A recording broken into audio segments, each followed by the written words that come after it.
January 6th, 2025. I wonder if I'm going to remember to put 2025 in all the descriptions and stuff. We'll have to see. Well, you probably already know the answer to that, but I don't because it's not yet.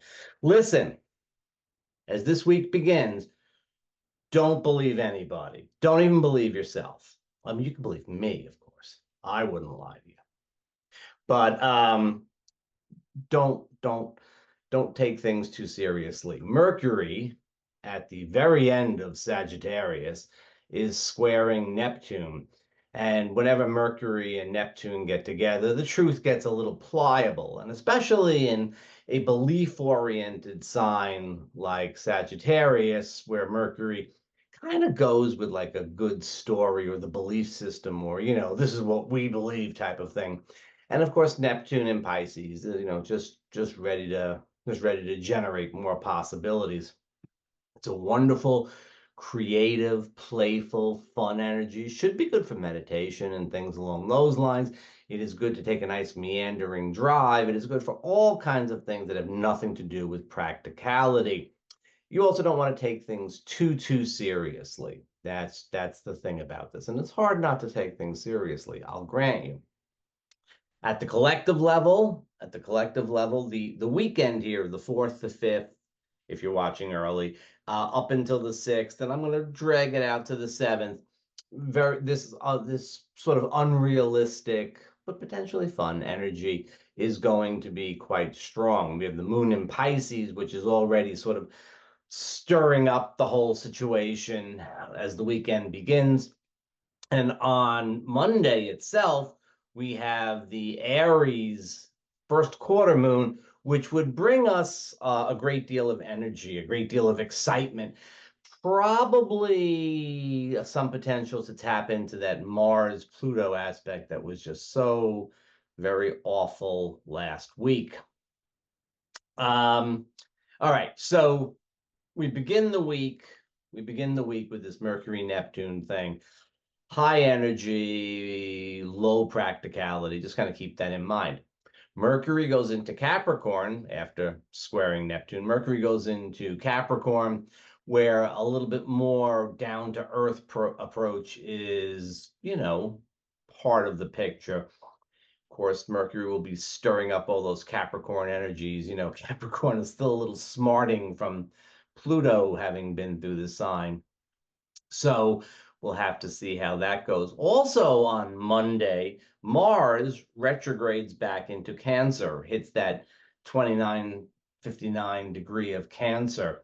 And so it is a kind of a bit of a more of a retrenchment into that kind of traditional conservative, not politically, just, maybe politically conservative kind of vibe of protection, security. Mars in Cancer is all about the security and all about the safety and security. And so we get a strong dose of that. That'll undoubtedly rattle through the collective. You take, on the one hand, the Mercury-Neptune potential for misinformation. That Mercury-Neptune, just think about it as like Mercury retrograde for like 2 days, but Mercury retrograde raised to a power.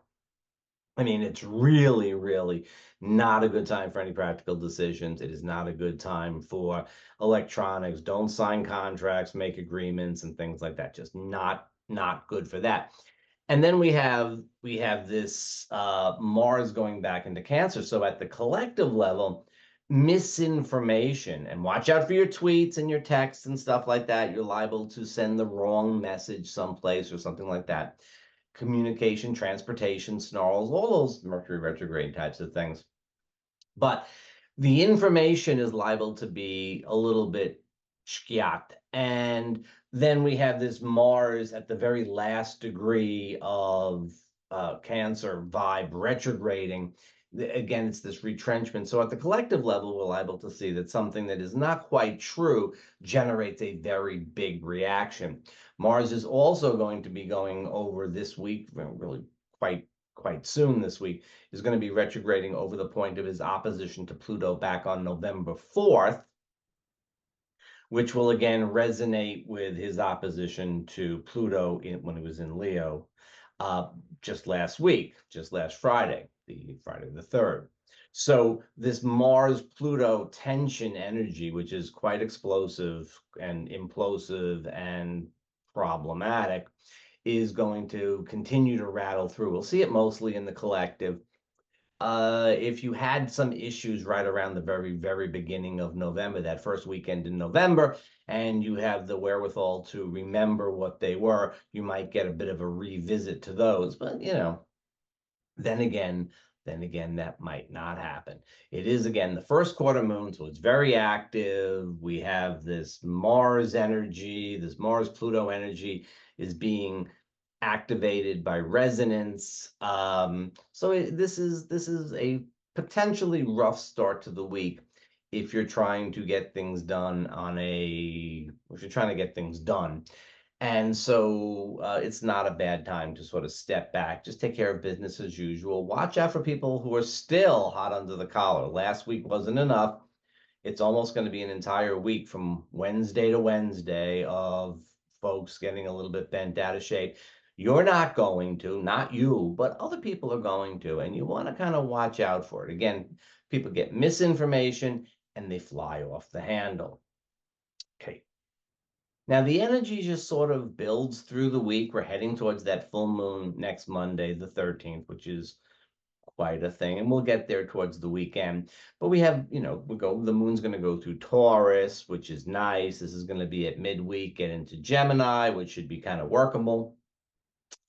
And when we get towards the weekend, at the weekend, we start to get another little burst of energy. First of all, we are getting very close to the full moon. We're getting very close to the full moon, which is it's Monday, the 13th, and in the evening, Eastern time, it'll be pretty much almost, well, if you're far enough east of New York, or if you're someplace over right in India, it would actually happen on Tuesday, but it'll be pretty late for most folks on Monday. So we'll talk about that full moon next week. On our way there, though, the Sun and Juno are going to make a nice aspect. And for those who are in committed relationships, this ought to be kind of a nice aspect. This is exact on Saturday.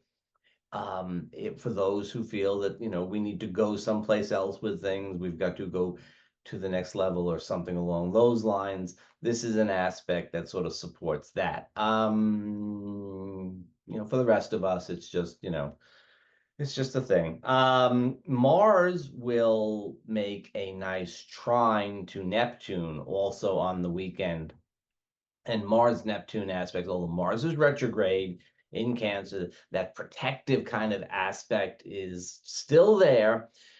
That trine to Neptune, there's a potential that some folks are going to take this as an opportunity to take the misinformation or a good fantasy and act on it, probably protectively. That would be kind of the downside of this energy. On the other hand, it is a good energy for some stuff. It is good for, well, it's a good energy for some stuff. Anyway, there's a strong emotional context to it since these are water signs. There might be a bit of a redo. At some point, there's been a little bit of tension around some stuff on the emotional front. You might be able to get a little bit of resolution to that there. And I want to say that escapism seems like it would probably be kind of, the default strategy with Mars trying Neptune. But the escapism, not necessarily, it's Neptune, so you might be thinking, well, just, go lay in the bathtub and smoke a joint or something like that. Not really, not really. This is much more like a kind of, get up and out and active kind of energy. That's sort of where you might find this is kind of connecting with folks. Let's go do something to work off extra energy and maybe get rid of some tension. The Sun goes on to trine Uranus, and this is very, very tightly tied into the full moon. So let's say Saturday evening, all the way through the full moon on Monday, there's this sharp dose of Uranian energy that gets infused into the weekend. And so it's the kind of, you want to make changes, you want to move out of your comfort zone, you want to try something a little bit different. There's no forcing, there's no compulsion, there's no need to, there's no need to. Honestly, there's no need to do something that is outside your comfort zone. And yet, you're probably a little bit inclined to do so, and the opportunity is there. The road is open if you want to take it. Okay, so the first full week of 2025 is beginning with a combination of confusion and some, let's call it at least residual tension. And then as we get towards the weekend, we get a little bit of high energy and at least a potential for, I would say it'd be a pretty good weekend.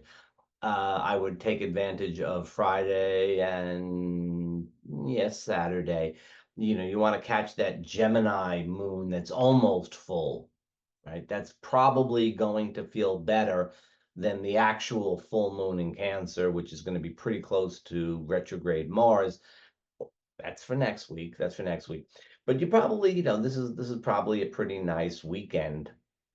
Do what you want to do. That's the sun trine Uranus. Do what you want to do. Don't spend a lot of time sort of like fussing over the details or worrying about, what others are going to say, what they want to do and something. If you have to go your own way, go your own way. The middle week to the weekend, if you have stuff to do, it's a pretty good time. We're going to get clear of that Mercury Neptune aspect by Wednesday. The Mars thing, it's still rattling around, but it's not going to be that strong. So we have, 3 days towards the end of the week that ought to be pretty good for taking care of business as usual. What with the Taurus moon and then the Gemini moon. So it should be pretty good that way around. Just be a little bit cautious, at the beginning of the week. Towards the end of the week, you should always be a little cautious, right?